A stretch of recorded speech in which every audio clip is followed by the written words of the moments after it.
Antes da chegada dos portugueses a este continente imenso, a mais de 60 quilômetros daqui, a movimentação já era intensa com a presença dos índios Tupi-Guarani, Goitacá e Puri. As primeiras referências de povoação nessa região datam de 1870, quando aventureiros e exploradores por aqui passaram, encontraram, como até hoje ocorre, terra fértil e ainda rica em minerais. Seu primeiro nome foi Santo Antônio das Cachoeiras, oficializado por lei provincial. Foi classificado como distrito de Campos.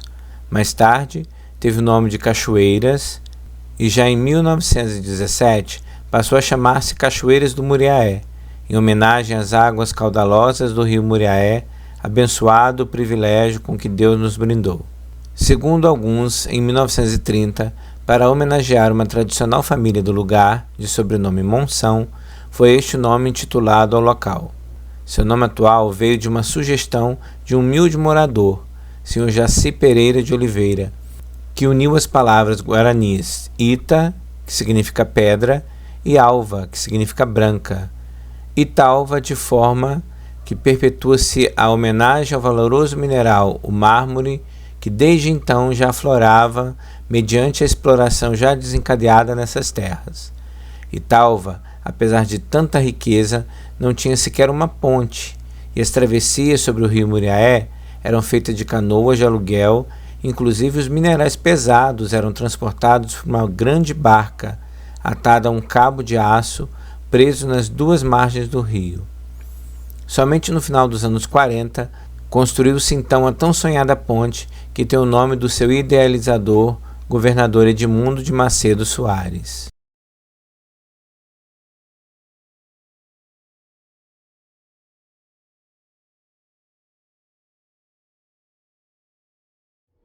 E a emancipação foi, esse processo de emancipação durou quase 30 anos. Foi um período difícil, o Campos prevalecia, né, por sua representatividade política. Italva era um município que podia dar a Campos uma boa renda financeira, tínhamos indústrias, onde empregava, teve indústria e tal, empregava mais de 1000 pessoas. Cimento Paraíso, a fábrica de Cimento Paraíso, a serraria de mármore, antiga em Mil, a Guarnieri, pedreira da Guarnieri, da Sambra, enfim, era uma indústria que dava um retorno financeiro muito grande para Campos. Italva era o 8º distrito de Campos. E por várias vezes, quando já estávamos chegando quase para acontecer eleições, Campos entrava com processo, por ter uma representatividade política maior, sempre saía vencedor. Até que em 1986, dois vereadores de Campos ainda tentaram impedir a eleição de Italva. Em 84,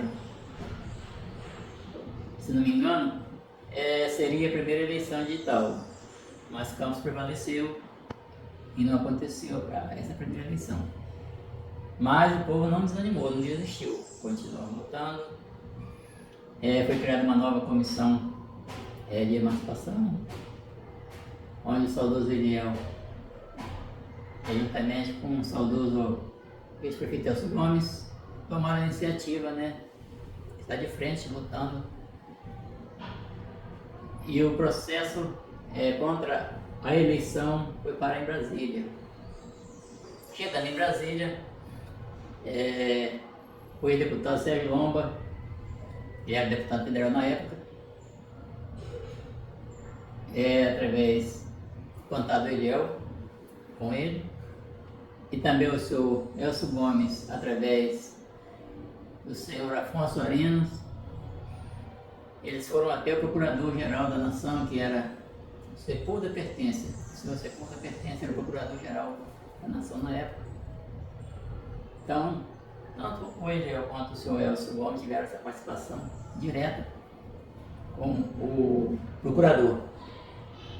E ele, tomando conhecimento dos fatos, ele analisou o processo e decidiu arquivar a petição de Campos contra a emancipação de Italva. E nesse dia foi uma festa, porque o povo, nesse período, enquanto estava aguardando o resultado do processo em Brasília, o povo aqui se mobilizava. Eu me lembro que fechamos a ponte para chamar a atenção das autoridades, a ponte principal da cidade, de Mano Macedo. Colocamos uma máquina da Prefeitura de Campos, que estava no município, uma patroa, atravessava ela na ponte. Foi colocado também pedras, caminhão de pedras, por despejados, impedindo a passagem de veículos, tanto de Campos para Itaperuna, como de Itaperuna para Campos. O trânsito parou e o povo ficou nas ruas a noite toda, em vigília, aguardando a resposta do processo que estava em Brasília. Até que saiu a notícia e foi uma festa muito grande.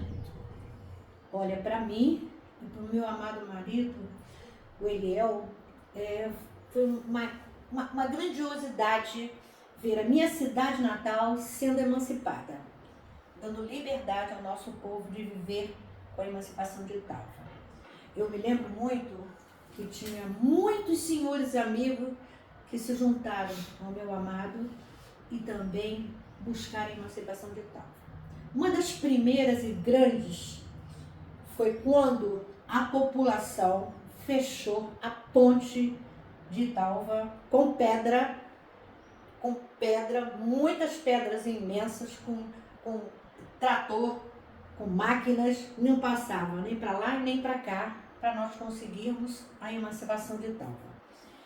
As pessoas e as senhoras do nosso município, como a nossa querida, amada Dona Vitória, falecida Dona Vitória, ela fazia o café e levava alimentação para as pessoas que estavam no ônibus do outro lado, no carro do outro lado. E atravessavam as pessoas para tomar o ônibus do outro lado. E as pessoas de carro, o nosso povo muito solícito, o que fazia? Ajudavam, levavam alimentação, levavam no banheiro, levavam para sentar um pouco na casa deles. Isso foi uma grande conquista dessas pessoas, a juntar muito, um grupo de pessoas imenso e tudo assim, os senhores, as pessoas mais idosas da cidade, juntamente com o meu marido jovem e se ajuntou. Aí foi ajuntando aquele grupo só foi aumentando pela emancipação de Italva. Mas, para emancipar essa cidade, foram 3 baluartes. O meu marido, o Eliel, o seu Elias Janos falecido, o seu Elcio Gomes já falecido.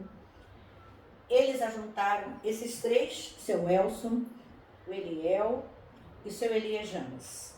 E aí pegaram a mala, as documentações e falou: Eliel, você vai em frente, você vai fazer as documentações, vai procurar para que a gente possa se emancipar? Vou. E daí para frente eles foram. Iam de ônibus, iam de carro alugado, iam de ônibus, dormiam no Rio de Janeiro, na casa da minha mãe, na casa da minha sogra, e lá trabalharam para trazer a emancipação de Italva, que foi uma grande honra para a gente. Nesse belo dia, nessa assinatura, quando o nosso amado Leonel de Moura Brizola assinou a nossa emancipação da cidade. Olha, foi uma honra para a nossa terceira idade da nossa cidade de Italva. A primeira eleição foi uma coisa muito linda, muito gratificante, porque meu marido, ele convidaram ele para fazer parte de um partido aqui, que era o PDT, do Leonel Brizola, nosso grande amigo. E eu vou numa coisa que não foi emancipação. Mas antes da emancipação de Italva, o meu marido trouxe CIEP para Italva, através do nosso grande amigo Brizola, Leonel Brizola. Trouxe o 2º grau do João Guimarães, que não existia, E buscou muitas outras coisas que hoje eu não sei falar, não me lembro mais, antes de ser político. Então, isso era uma honra. Ele falava assim, não, Italva merece, eu estou aqui e aqui nós vamos batalhar para fazermos a melhoria da nossa população. Porque a preocupação dele muito grande era com a educação, com infraestrutura, que não tinha nada. Não tinha esgoto, céu aberto, água, energia em vários lugares não tinha e poderia ter. Eram assim postes de madeira, pegando fogo. Essa nossa rodovia, ali no São Caetano, até lá a saída, era uma escuridão que ceifaram muitas vidas, porque à noite eles não respeitavam, passavam em velocidade tremenda. Para ele, quando ele colocou essa energia até a saída da cidade de Italva, foi uma alegria muito grande para ele. E uma alegria muito grande para ele quando ele conquistou trazer energia, colocar energia no bairro São Caetano, que são dos maiores bairros nossos hoje em dia. Pois, tá. A senhora tem alguma curiosidade para falar dessa época? Coisas que assim, que aconteceram nos bastidores e que ninguém sabe? Coisas que podem ser engraçadas, podem ser coisas assim... Sim, nós tínhamos muitos amigos que se juntavam, que vinham para a nossa casa. A gente às vezes não tinha uma situação financeira para fazer um café, comprar uma rosca para todo mundo, um pão para todo mundo. Você juntava todo mundo e todo mundo trazia uma coisa e outra, e a minha casa estava sempre cheia e todos ali comiam daquela rosca, daquele pão, daquele bolo que traziam para cá. Mas o mais interessante desta época, foi porque o primeiro, quando meu marido se candidatou, o nosso falecido Elcio Gomes, que também foi um emancipista, poderia ser, na nossa legenda, poderia ser 2 candidatos. O meu marido estava à frente. A votação no diretório foi que ele estava na frente, que as pessoas queriam ele ser o primeiro candidato. Na hora, lá, da eleição, tal coisa, o Eliel ganhou lá na frente para ser o candidato. Eliel disse não. Como ele também foi emancipista, e ele levou o seu Salvador Guimarães como vice dele, também um senhor da terceira idade, uma pessoa digna, maravilhosa, também já falecido, levou para ser o vice dele. Eliel pediu desculpa, numa grande reunião, em frente ao Itaú, aqui de Italva, que ele ficaria para a próxima eleição. Porque essa eleição seria de 2 anos. Era uma eleição, era um tampão, porque a outra seria de 4 anos. Mas ele não pensou nisso na época. Ele pensou, sim, em dar dignidade, porque ele também foi emancipista. Teria direito de se candidatar. E foi. As pessoas nossas, o grupão, ficaram tristes, aborrecidos. Não se aborreça. Ele também foi emancipista conosco. Ele também nos ajudou. Então vamos dar oportunidade para ele. Vamos trabalhar para ele. Quando foi no próxima eleição, o meu marido ganhou 3 ou 4 vezes mais do que ele ganhou na primeira eleição. Foi aonde começou a guerra. Porque aí o ex-prefeito começou a guerrear, entendeu? Com algumas coisas, entendeu? Tentando impedir um pouco de trazer as coisas. O Eliel era um paizão, o Eliel era família. O Eliel não tinha inimigo. Ele era família. Ele podia terminar de perder aquela eleição. Ele saía ali, sabia que aquele ali, chamou ele, fez um boneco dele, botou ele de perna de pau, puseram ele em cima do caminhão, saiu por aí falando que ele era isso, era aquilo outro. No dia seguinte, ele, quando perdeu a eleição, ele chegou num posto de gasolina, cumprimentou todo mundo, deu a mão a todo mundo. Depois de um belo tempo, alguém falou para mim assim, gente, eu não conseguia levantar a cabeça para o Eliel, porque eu nunca vi um homem tão digno, um homem de um coração desse tamanho. Ele poderia não levantar, não nos cumprimentar, mas o que é isso? A gente tem que amar o próximo como a si mesmo. Não é desse jeito. mas desse jeito eu acabei de perder a eleição, mas eu tenho que trabalhar para que possa ter dignidade, a nossa Itaúba possa crescer, continuar, ter respeito. Ele conhecia de um canto ao outro da nossa cidade, nome e sobrenome das famílias das pessoas mais antigas. Conhecia todo mundo. E ele falou assim, não, lá na casa do seu João do Florido, lá na casa do seu João Brito, lá na Biboca, entendeu? Lá no Marimbondo, do Roberto Gino. Ele sabia, de eira a beira, de todos os cantos, essa intensidade da terra, da quantidade de pessoas que tinha na cidade, da quantidade de pessoas que moravam em cada lugar. Olha, o primeiro mandato dele, ele teve a maioria. O segundo mandato dele, ele só teve um mandato que ele teve uma minoria, mas foi uma minoria de poucos. Mas sempre foi amigo dos vereadores e os vereadores amigos dele. Ele sempre foi parceiro, sempre existiu parceria entre o prefeito e os vereadores. Eu amo a minha cidade, que eu nasci aqui. Fui daqui para o Rio de Janeiro com 4 anos de idade. Mas meus avós, meus tios ficaram todos morando aqui no interior, lá no Marimbondo. Então, mas a gente vinha para cá todo ano, nós vimos daqui lá para a roça. E quando ele conheceu, quando eu comecei a namorar com o Eliel, eu tinha 2 meses de namoro, nós viemos aqui conhecer. Quando ele chegou na roça, ele disse, um dia nós vamos vir para cá. Com 8 anos de casada, ele disse, eu vou abandonar o que eu faço. Ele era representante comercial ótico. Eu vou abandonar isso e vamos embora morar na roça, vamos criar galinha, vamos fazer uma granja. E ele sempre trabalhou em ótica. Desde os 10 anos de idade que ele trabalhava numa ótica com o pai dele. Lá em Barros Filho, perto de Guadalupe. Tá? E ele trouxe uma ótica para aqui, aí montou um comércio. Depois, quando ele começou na vida política, aí ele foi afastando, aí eu tomava conta da loja. Depois eu falei assim, não, vamos acabar com a loja. Se você for permanecer na vida política, vamos terminar com a loja. Agora tem um detalhe, eu nunca tive um cargo durante o tempo, eu nunca ganhei um centavo durante o tempo do meu marido prefeito. Sempre trabalhei voluntária. Sempre estava ali como primeira dama, ajudando ali, aqui, trabalhava na creche, ajudava onde podia. Estava visitando as pessoas, necessidade de cada um e trazia para ele, ó, essa aqui precisa disso, isso aqui precisa disso. Isso aqui tem 7 filhos, nunca colocou um filho na escola. Temos que mandar lá, para poder estudar.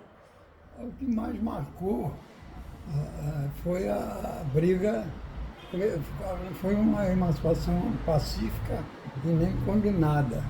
Foi uma briga bem feroz que o campo moveu contra a gente. Não fomos nós que brigamos com eles. Foi eles que brigaram, porque não queria separação. Porque Itaúba era um distrito industrial, um distrito rico, com indústrias. Tinha muito mais indústria aí, acho que até poder aquisitivo melhor do que Campos, porque Campos era só usina de açúcar. Campos até hoje não tem mais isso. E nós chegamos a ter aqui, tivemos a usina São Pedro, que é a usina de açúcar, a Fábrica de Cimento Paraíso, e 4 indústrias extrativas de mármore. Era um distrito riquíssimo, né? E Campos só tinha as usinas, que morria até hoje, morre 6 meses no ano, tem só 6 meses de vida lucrativa, né? 6 meses fica renovando canavial. Então, foi esse o início, foi uma briga bem ruimzinha, porque nós éramos um distritozinho pobre, Campos. Um pai poderoso, não era pai e filho, briga de pai e filho. E realmente começou, pouca gente fala, né? Tem gente que tem até vergonha de falar. Foi comunidades, lá de Carabuçu, no município de Bom Jesus, ele veio para aqui e montou uma farmácia aqui. Ele era farmacêutico. E ele e um rapaz que era filho daqui, era até parente longe, assim, meu, ele tinha um sobrenome de Salles, igual meu. Todo mundo chamava de Amilar Pastinha, porque ele andava com a pastinha, com os documentos que ele arranjava não sei aonde, tinha documento, e que se via, tinha documento, mas ele não abandonava aquela pasta nem para dormir. Então foram os dois, assim, que dormia, acordava, vivendo a emancipação de tal. Pegou aquilo igual uma febre, igual uma doença incurável, né? É até meio humorístico. A gente fala, eles andavam, o homem lá para Tales era o orador, ele era farmacêutico, com formação escolar melhor, e a Milar era a cena da favela. Então a Milar carregava o caixote, e botava o caixote nas esquinas, Tales segurando o caixote e descansava. Muitas esquinas ele discursava só para Milar, que não tinha ninguém. Ele só passava, olhava e ia embora. Mas ele passava, estava fazendo discurso, ele ficou meio psíquico, ficou meio assim, doido com essa história de emancipação. Ele não discursava mais para Milar. Mas de repente foi crescendo, né? Começou a parar a gente, a acompanhar, e ele foi procurando político, né?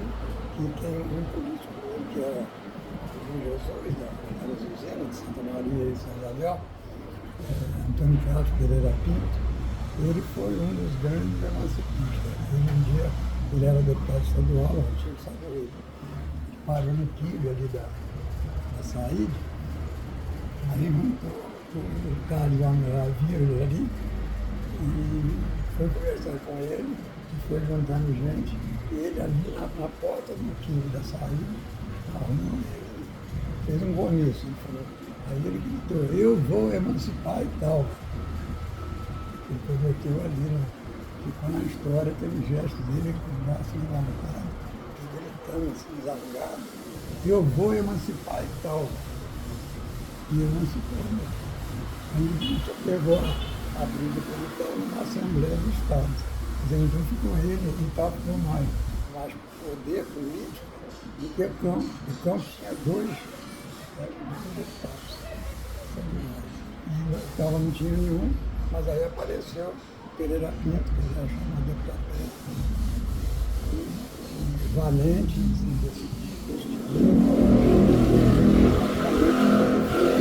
convencendo os colegas da Assembleia. Ele conseguiu fazer maioria. Aí, na votação, teve maioria de votos, que a Assembleia aprovou a emancipação. Tinha um rapaz no Lei Jacaré, tinha um caminhão basculante, velho, mais velho, feio, um caminhão igual ele, dando caminhão, não sabia qual era mais cedo.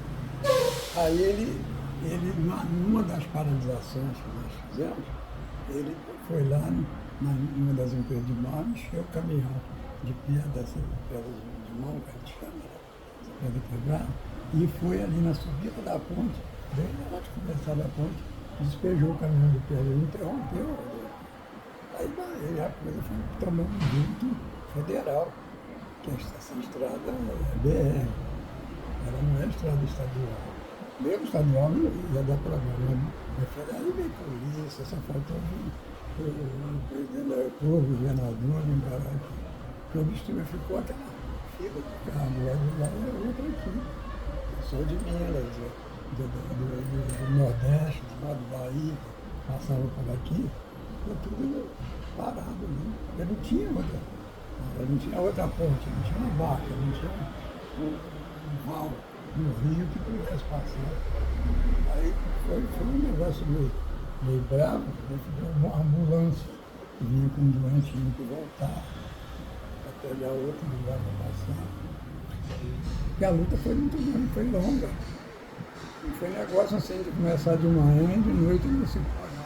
Muito longa, a gente quase não dormia, ia até tarde da noite, visitava, tentava convencer aqueles que não acreditavam. A maioria não acreditava. Os que eram contra eram poucos. A maioria que não. Larga isso, vou perder tempo, isso não sair.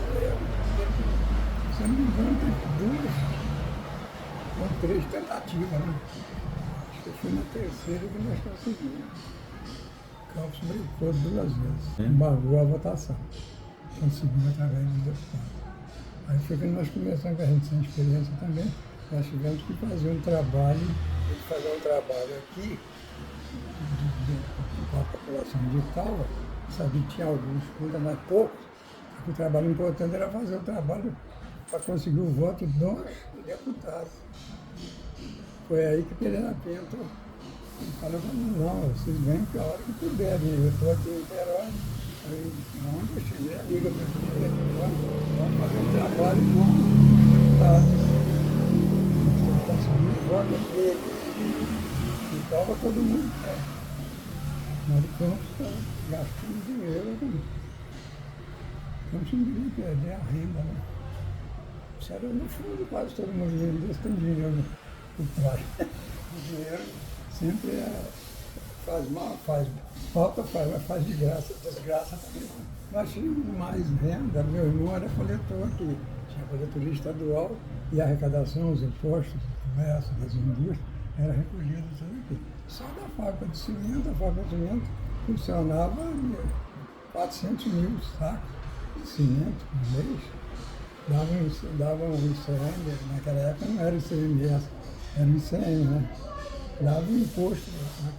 Quantas vezes a fábrica não tinha dinheiro para recolher o imposto, que recolhia quinzenal.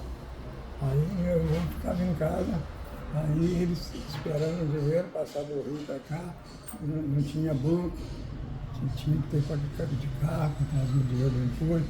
Aí o gerente da fábrica pedia ao meu irmão, ele deixava em aberto até vir o dinheiro do Rio, no escritório central da Rio, do Rio. Aí ele ficava esperando, quando chegava o dinheiro, não tinha telefone de nada, o carro ia na casa dele, ele morava lá onde eu moro. Aí ele ia lá na coletoria, ele não tem aquele estacionamento da loteria, ele tem uma loja embaixo, um salgadinho, a coletoria era em cima ali. Aí meu irmão ficava esperando, quando ele chegava, ia lá abrir a coletoria, arrecadando imposto que tinha, se pagava até meia-noite. Se passasse por outro dia, tinha uma multa grande.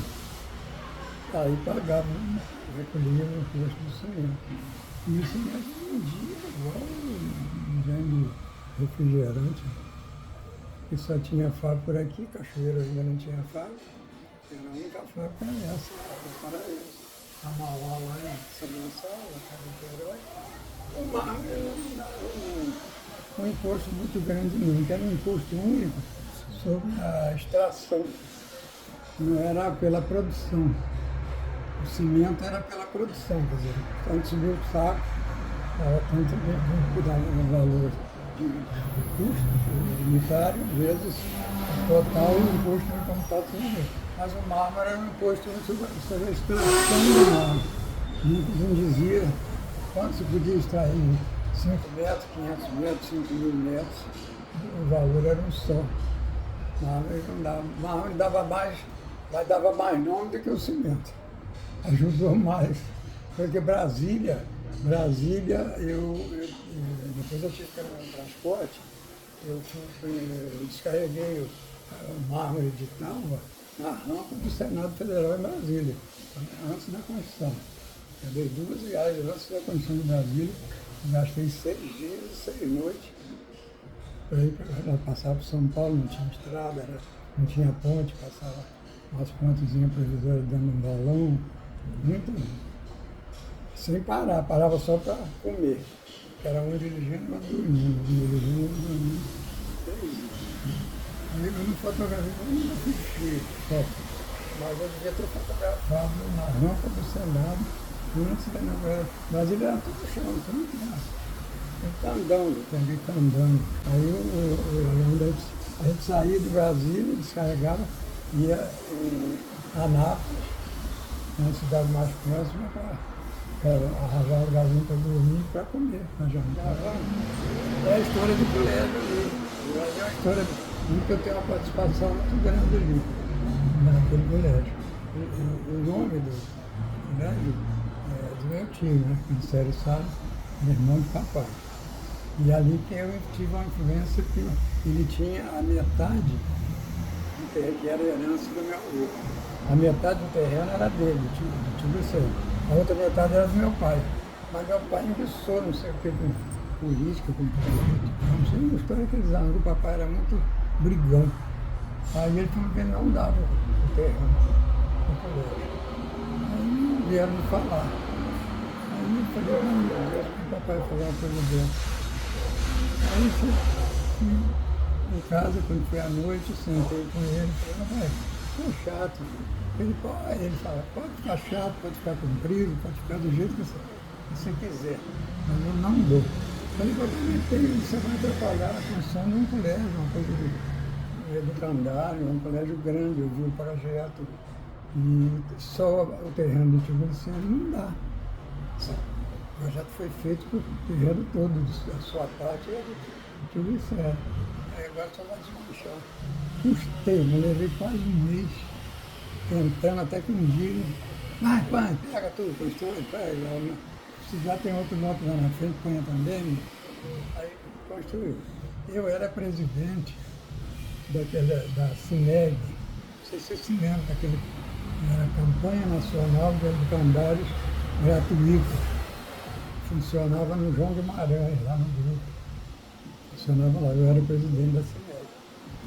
Aí o Estado começou a implicar de ceder as dependências, porque foi crescendo o colégio, eu não tinha sala, foi tomando coisa, problema de carteira. Aí começou a mandar um ofício para mim, para me desocupar, foi tudo. Aí eu não sei o que, eu não me lembro bem, o que foi construído, eu ia construir ali nesse terreno de administração, dois galpões, tábua, as paredes eram de tábua com aquela folha eternite ali. Aí um dia eu passei ali, parei, final ali, grande, mas não tinha mobiliário lá no né? Era tudo do Estado, né, do escolar. Aí eu fiz uma campanha para imobiliário, carteira, aí botamos carteira, caixote, sentava em caixote, assim, né? Eu transferi o colégio lá do João Guimarães, da CINEG, para esse galpão ali, que foi onde começou a história do Ministério Salles, foi comigo. Aí terminou meu mandato. E o meu vice-presidente era a sede aquele turco, ele era o vice-presidente. Aí nós fizemos um acordo, eu fui candidato a vice e ele candidato a presidente, nós trocamos. Ele foi para presidente, eu passei para vice. E aí a sede, eu e ele continuamos a obra, agora foi aonde começou o Ministério Salles. Começou em dois galpões de madeira e de chão batido, não tinha piso não. Funcionando hoje, aquele colégio daquele tamanho. E nós fizemos ali. A mensagem que eu deixo para vocês é o seguinte, praticamente primeira e única coisa, estudar com sacrifício, com os pais podendo financiar o estudo ou não. Aquele que não pode, trabalha de dia, estuda de noite. Eu tive diversos colegas hoje ocupando cargos importantíssimos na vida pública, até em Brasília tem, que estudaram com sacrifício, os pais pobres, mas eles estudavam à noite praticamente, quase não dormiam, mas se formaram. Hoje são advogados, médicos, todas as profissões, respeitados e dignos de que vocês, crianças, sigam esses exemplos. Que vocês façam o mesmo, vocês já são respeitados, as crianças são respeitadas, mas muitos, quando se tornam adultos, não respeitam ninguém e nem são respeitados. Mas vocês então procurem sempre ser alguém na vida e sempre fazendo aquele lema bonito, lindo que é: pratique o bem sem olhar a quem. Então são momentos inesquecíveis que a gente traz guardado, né? E é bom a gente estar passando para as gerações futuras, tomar conhecimento de que nada aconteceu por acaso. Teve a participação, teve a luta incessante de itaúvenses que acreditavam na libertação de Itaúba do jugo campista, e isto tem sido benéfico à população. Através da emancipação, vieram os órgãos, né, principais, prefeitura, câmara, fórum, Ministério Público. Existem fatos que aconteceram e me vem à memória, é bom que fique registrado. O poder autoritário de Campos era tão grande que quando aconteceu alguma manifestação aqui em Itaúba, a polícia vinha para reprimir o povo. Teve um fato muito importante de que quando a polícia chegou para prender os manifestantes, chegaram a levar 15 homens dentro de um camburão. Colocaram 15 pessoas dentro de um camburão. E teve um dos manifestantes que correu para casa e se escondeu dentro de uma caixa d'água. Não vou aqui citar nome, mas é fácil que aconteceu na história de emancipação de Itaúba. Então o cidadão, na hora que viu a coisa apertada, ele correu para casa e se escondeu dentro da caixa d'água. Então são fatos que a população que está chegando agora tenha conhecimento. E me lembro também que existia na cidade também um cidadão, eu vou citar o nome, porque a história dele eu acho importante, o senhor Amilar Salles Aguiar, Amilar Pastinha, popular Amilar Pastinha. Ele fez uma promessa de que se Itaúba passasse a município, se tornasse município, ele iria atravessar a ponte ajoelhado e vestido de Tiradentes. Então ele colocou barba, botou aquela roupa comprida, branca, coisa, e atravessou. Ele cumpriu o que ele havia prometido, atravessou a ponte ali, de uma margem a outra, ajoelhado, e o povo acompanhando. E daí para cá, a emancipação só trouxe benefícios. Veio o primeiro prefeito, segundo, terceiro, quarto, e cada qual teve sua participação para o desenvolvimento do município, né? Todos lutaram pelo bem maior do município. E vou citar aqui a curva perigosa, como eu conheci essa curva aqui perto do colégio, onde sempre acontecia muitos acidentes e muitas pessoas perdiam a vida ali. Aí, um dos prefeitos, não vou precisar não anotar, posso ver se falhar em nome de alguns, aí decidiu fazer, duplicar a pista ali, foi onde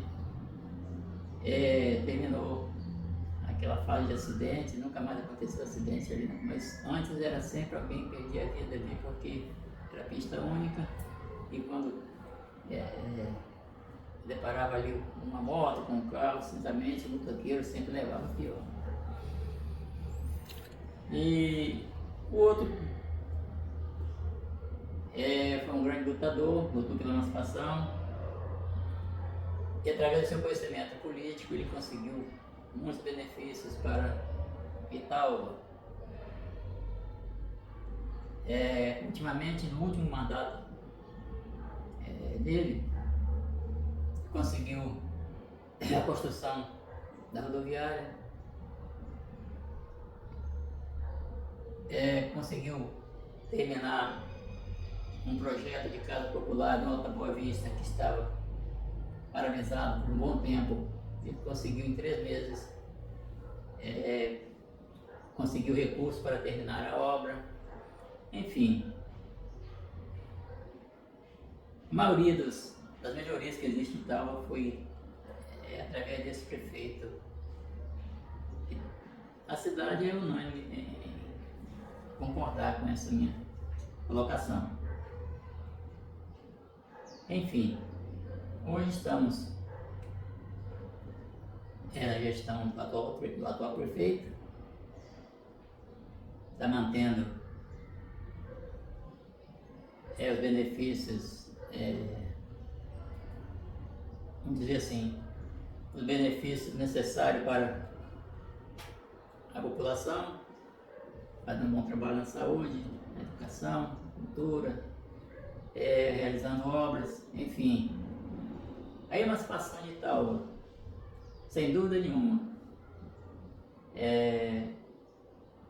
foi benéfica para Itaúba,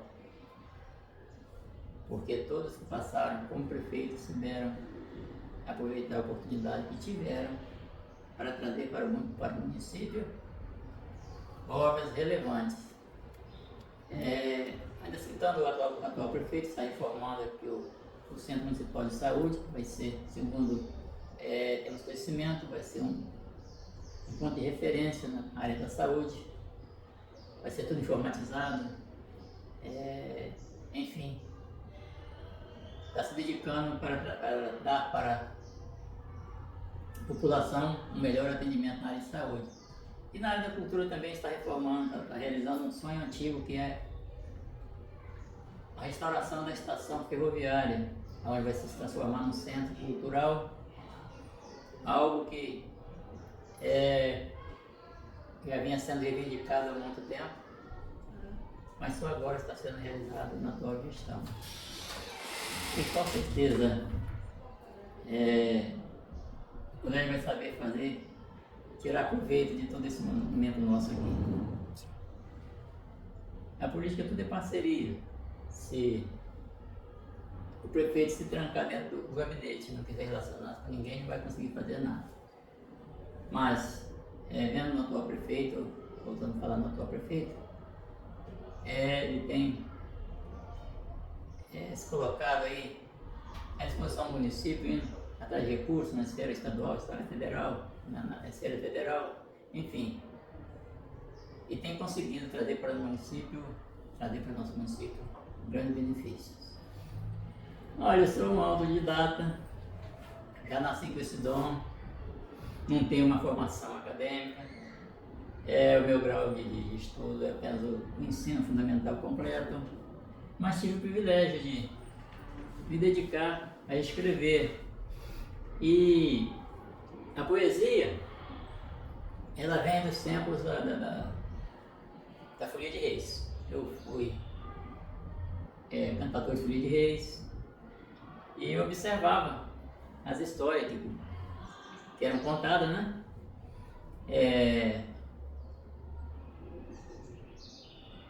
Se diz o palhaço da Folia de Reis, mas eu vejo como um artista, né? Transvestido ali com uma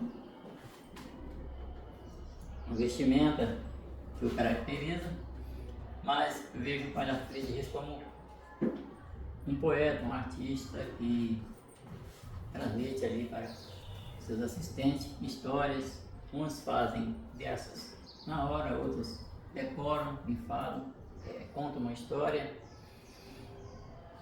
E foi aí que nasceu. Eu não me contentei só em declamar a história já escrita por alguém. Eu senti que tinha condição também de escrever alguma coisa. E comecei escrevendo e me dediquei à escrita. Texto que eu escrevia que eu não tinha certeza da sua gramática, se estava perfeita, pedi um professor de língua portuguesa para estar corrigida. Hoje tem uma facilidade que o Google vai corrigindo tudo, né? O que está errado ali te mostra, então ali se tornou mais fácil.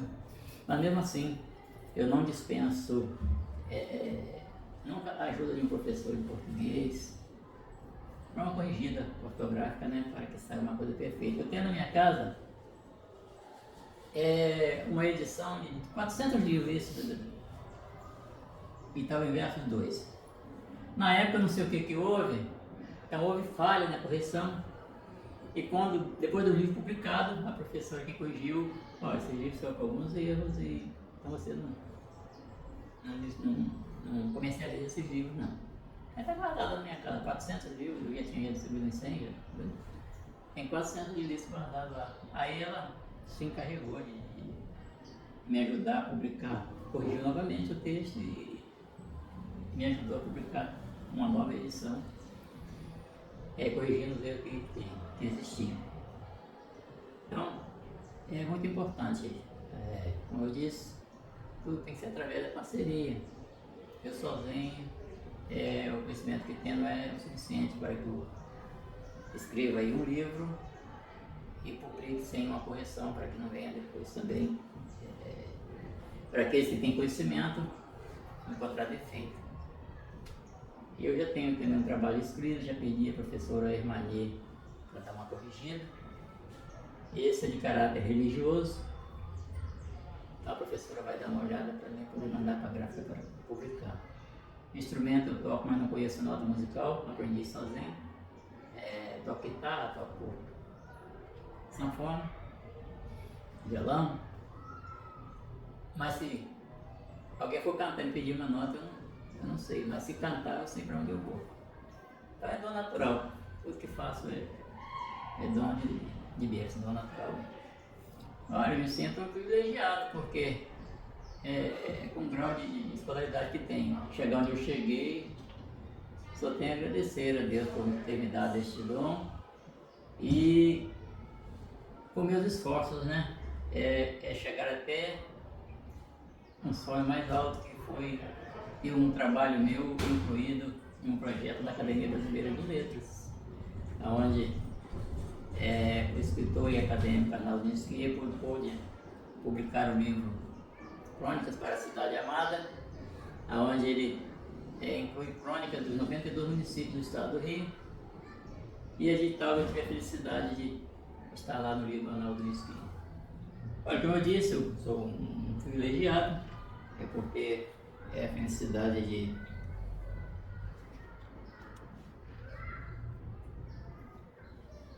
sou um privilegiado por ter a felicidade de poder escrever em livros a história da minha cidade. Comecei por esse primeiro aqui, o Itaúba em Versos, onde eu relato sobre a emancipação. As pessoas, posso ter incluído em erros, alguns nomes ficarem, não serem colocados aqui, mas aqueles que tiveram na linha de frente, coloquei esse livro aqui, onde eu conto parte da emancipação de Itaúba. Então, como eu ia dizendo, o primeiro foi sobre a emancipação de Itaúba, e esse aqui é a história contada de uma forma mais ampla, onde eu falo sobre o surgimento do distrito de antes Santo Antônio das Cachoeiras, que foi seu primeiro nome, Itaúba foi primeiramente chamado, seu primeiro nome foi Santo Antônio das Cachoeiras, devido às cachoeiras que existiam no Rio Uriaé, nesse trajeto de Itaúba até Campos, no Rio Paraíba, existia corredeira da qual de início deu o nome Santo Antônio das Cachoeiras, e teve outros nomes, Puri, Monção, mas onde Itaúba, o mais conhecido era Monção. Então alguém com esta visão, esse marro branco que existia em Itaúba, ele deu a ideia de colocar o nome Itaúba, que significa Ita, pedra, alva, branca. Foi onde surgiu o nome de Itaúba. Eu tive a felicidade de também ter uma matéria incluída no livro Chapéu do Gabriel, o autor é Gabriel Santana, o prefácio é da Medran. O Gabriel Santana é um contador de história que passou por Itaúba, e eu tive a felicidade de participar da oficina contando a nossa história, e ele publicou o livro Chapéu do Gabriel, onde também colocou algo sobre o poeta, sobre a história de Itaúba. Esse aqui foi o primeiro passo para que o poeta ficasse conhecido além fronteira, podemos dizer assim. Aqui ele colocou uma caricatura tocando sanfona e colocou parte do meu livro, estava em versos 2, e fez um comentário sobre quem é o poeta. E o que eu considero um passo maior como poeta, o alcance maior do poeta de Italva está neste livro, que foi publicado pela Academia Brasileira de Letras, uma organização do Instituto Acadêmico Arnaldo de Esquia, e colocou neste livro crônica dos 92 municípios do estado do Rio de Janeiro. Em cada município alguém escreveu alguma coisa. E aqui em Italva eu tive a felicidade de ser o autor da crônica Os Encantos da Pedra Branca Escondida. Por que do título? Porque no começo, os primeiros comerciantes que chegaram a Italva, como eu digo no livro, Italva Versos 2, esses comerciantes, por prospecção, eles descobriram que existia embaixo desse solo um minério muito importante e poderia gerar riquezas. E assim aconteceu a exploração do mármore em Italva. E aí, pensando dessa forma, a minha crônica, eu intitulei essa crônica Os Encantos da Pedra Branca Escondidas. Para minha felicidade, está aqui no livro de Arnaldo de Esquia. Esse livro pode ser adquirido nas livrarias. E a história, ela não pode morrer. Sabemos que a história pode ser contada em livros, pode ser verbalmente, né? Passando de pessoas para pessoas, enfim. Alguém tem que se interessar em preservar a história, porque senão a geração futura fica sem saber a origem do município, no caso de Italva, a origem do município, como tudo aconteceu. E eu tenho sido beneficiado, não posso dizer financeiramente, mas através do conhecimento, através desse livro, o poeta ficou conhecido na cidade. Se alguém me procurar pelo meu nome, não vai encontrar. Antônio Carlos. Poucas pessoas sabem quem é o Antônio Carlos, mas falar o poeta, até as crianças já conhecem. Então, para mim é um privilégio muito grande ter alcançado, não a fama, mas o reconhecimento pelo trabalho que faço na cidade.